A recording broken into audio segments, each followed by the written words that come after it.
Usapang health naman tayo ngayong Huwebes. Patindi pa rin po kasi ng patindi ang init ng panahon kaya hindi mawawala sa activity ng pamilya ang swimming, hindi ba Mamo?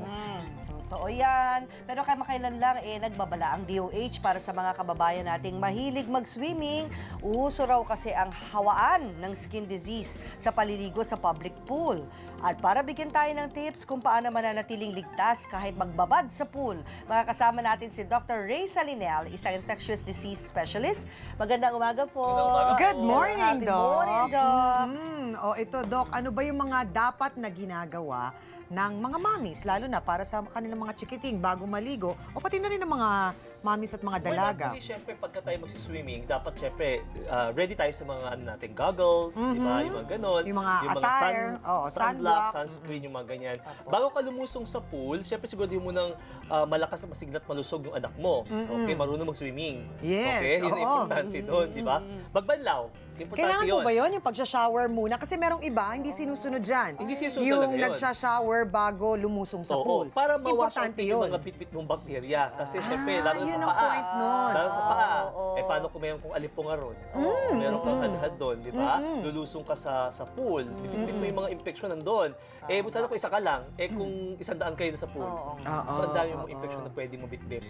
So yun ang kalagaan na mag-shower muna pa rin dala-dala yung microbe, huwag nyo nang dadalhin sa pool. No? Yes. O, isa-isahin po natin ang mga sakit na pwede pong makuha sa isang public pool. Well, no? syempre, unahin muna natin external at saka internal. Yes. External, syempre, yung maraming mga skin bacteria.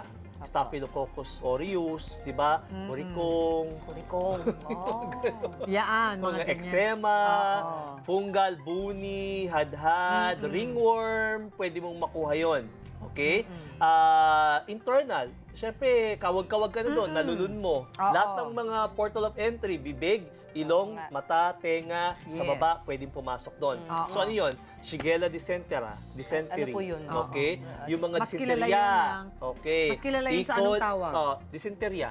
Dysenteria. Oo. Okay. E. coli. Oh, yan. Diba? Familiar type Siyempre, yan. salmonella. Yan pa, Okay. oo. Yung mga iba pang mga pseudomonas, Okay. marami pa giardia, mga dami, amoeba. oo. Lahat yung mga leptospirosis pwede mong Pwede makuha rin. doon. Lalo na kung yung swimming pool malapit sa grassy areas na inihian ng mga daga. Daga, Di ba? Siyempre, pag lusong mo, puro tubig na yan, paagos dun sa pool.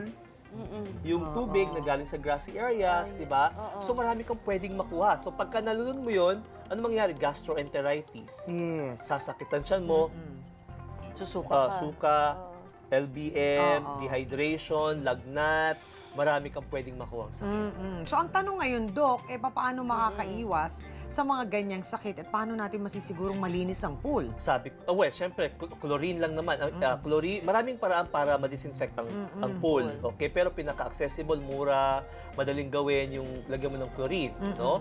Ang chlorine kasi, antiseptic.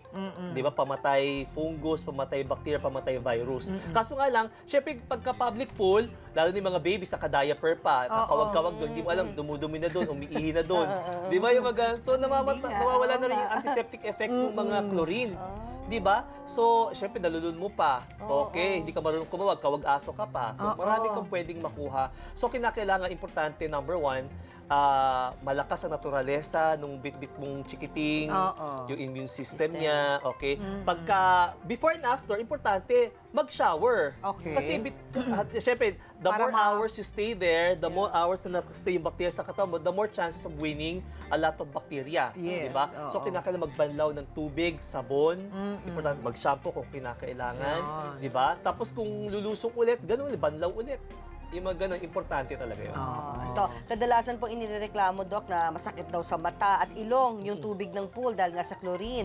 Para saan po ba yun? Natutubang nawawala yung epekto nito kapag maraming tao sa pool? Totoo yun. Yung chlorine kasi, nakakairita yan, lalo na kung medyo marami. No? Kasi kung may certain amount of chlorine lang per size ng pool eh. Diba? Yung mga ganun. So pag over dami ng chlorine, syempre, nakaka-irritate ng skin, pwedeng mamula yung mata mo, diba? Ibang klase yung amoy. So nakaka-irritate ng ilong, no? Pag lagi ka nakababad sa chlorinated na water, pwede ka magkaroon ng allergy, pwedeng mahirapan kang huminga, pwedeng masakit sa lalamunan. Yan yung mga pwede mong makuha. May mga pag-aaral nga lumabas na they found out yung mga swimmers, no? Ang nagiging kinahihinat na nilang mga sakit, allergies and asthma. because they found out galing sa laging nasa chlorinated Chlorine. water. So dapat talaga, syempre, not to mention the fact yung mga byproducts pa ng evaporation ng chlorine, Yes, which is very bad to our lungs, to our immune system. Marami kang pwedeng makuha sa Meron palang ganun din. Ito pang isang problema ng mga mami, syempre, dahil pag nag-enjoy ang mga bata sa kakaswimming, so nabababad ng sobra, may masamang epekto po ba yon para sa mga katawan ng mga bata? Well, wala namang hard and fast rule kasi talagang hindi mo mapipigilan ng mga bata. Oo, Hindi naku mo talaga, mapipigilan yun yung talaga. maaawat. Aawi mo yan, aawayin ka pa nun. Di ba yung Sisimangutan ka pag pinaahon mo sa pool. Walang hard and fast rule, pero syempre yung nga kinakailangan talaga, siguraduhin natin na malinis sila kasi nga kung public pool. Okay lang sana kung private pool. Di ba? Yung mga ganun tipo. Yung nga sabi, nabagay ko na kanina kung ano yung mga pwede mong makuhang sakit pagka sobra ka nakababad sa chlorinated water. Di ba? Pero syempre kung athlete ang anak mo, swimmer, so paano gagawin mo doon? So mga ilang oras lang talaga yung Wala reasonable. namang Wala hard- naman. wala Wala rin naman. naman. Talaga? Pero syempre, the more ka nakababad sa pool at matindi ang init ng araw, so yung sunburn, irritation, lahat, pwede mong makuha. Oo, madalas kasi naririnig natin sa mga lola natin, di ba? O yung mga tsahin natin, Yung ng mga mga- kontrabida. Pag nagungulubot na yung mga balat na Oo. ganyan, umahon na kayo, umahon na kayo. Nangungulubot na yung balat Nangungulubot mo. na yung mga Yan balat ang nyo. sign. Yan ang Hindi mo sinasabi. mapigilan ng mga babies dyan. Oo. Ang mga bata, wala. Wala. namang Walang ganun. epekto yun sa Wala, kanila. walang epekto yun.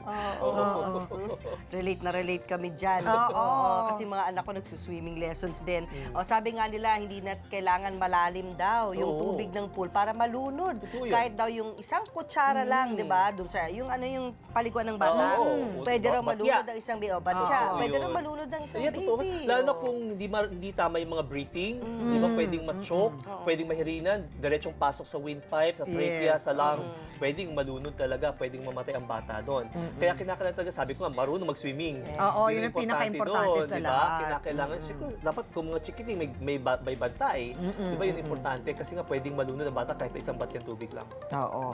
So, ano, Doc, ang iyong last message sa ating mga kaklab dyan na mahilig maligo O sa importante, pool? syempre, malakas na naturalesa ang immune system, marunong lumangoy, sunblock, sunscreen, inom ng maraming tubig. Pwede tayong kumain ng mga probiotics para lumakas yung ating intestine kung sakali makalulong ka ng mga, di ba, ang daming bakterya dyan. Importante, pag ahon mo, magbanlaw ka, wag mong patagalin yung, lalo na, syempre, nakadamit ka pa noon, wag mong patagalin yung bakterya kasi nga, pwede mo makuha yung mga korikong, eczema, yung mga ganyan. Magbanlaw ng sabon at tubig, yun ang importante. At syempre, dapat malinis yung tubig na pangbabanlaw. Alam niyo, as early as 6 months, pwede nang turuan ang baby na Oo. mag-swimming. Yes. As young as 6 months, doon tinuturo sa mga swim schools kung paano mag-breathe properly Breathing. para Yes. hindi makakalunon din ng Tama. tubig. Kaya hindi lang siya life skill. Tuturuan ka rin para para hindi ka malulunod. Tama. Ang daming pwede. Kailangan lang, banlawan din mabuti Oo. ng Oo. nanay Yes. after each After.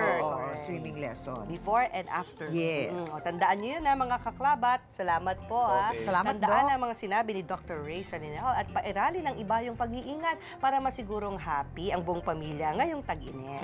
At lagi nyo rin pong tatandaan na anumang problema ay may kaagapay po kayo. Kami ang inyong mga kumare at your service.